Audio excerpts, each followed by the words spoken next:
Itivuttaka 44.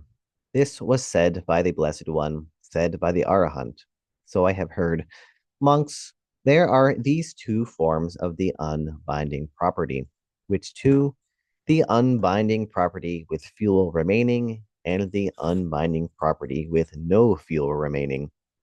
And what is the unbinding property with fuel remaining? There is the case where a monk is an arahant whose effluents have ended, who has reached fulfillment, finished the task, laid down the burden, attained the true goal, destroyed the fetter of becoming, and is released through right gnosis. His five sense faculties still remain, and owing to their being intact, he experiences the pleasing and the displeasing and is sensitive to pleasure and pain.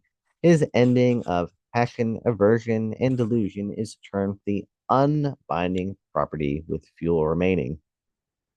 And what is the unbinding property with no fuel remaining?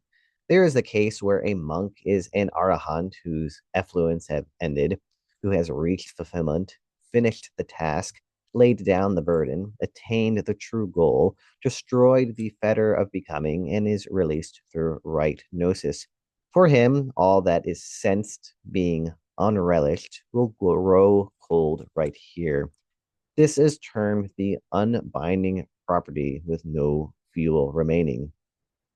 These two, proclaimed by the one with vision, unbinding properties, the one independent, the one who is such, one property here in this life, with fuel remaining from the destruction of craving, the guide to becoming, and that with no fuel remaining after this life in which all becoming totally ceases. Those who know this unfabricated state, their minds released through the destruction of craving, the guide to becoming, they attained the Dhamma's heartwood, delighting in ending, have abandoned all becoming, they, the such. Notes 1.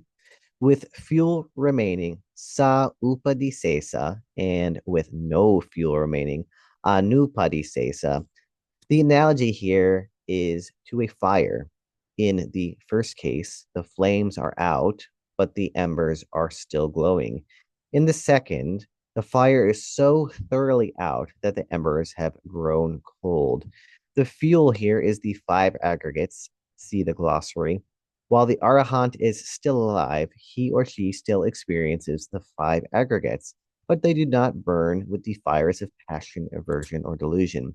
When the arhat passes away, there is no longer any experience of aggregates here or anywhere else. For a discussion of this point, see The Mind Like Fire Unbound, pages 21 through 37. 2. Such, tādin, an adjective to describe one who has attained the goal. It indicates that the person's state is undefinable and not subject to change or influence of any sort. 3. Following the reading in the Burmese and PTS editions, Dhamma Sara Digama Kaye Rata. The Thai edition reads Dhamma Sara Digama Kaye Rata, delighting in the ending of the attaining of the Dhamma's heartwood, which doesn't make sense. See Majjhima Nikaya 29 and Majjhima Nikaya 30. Sadhu, sadhu, sadhu.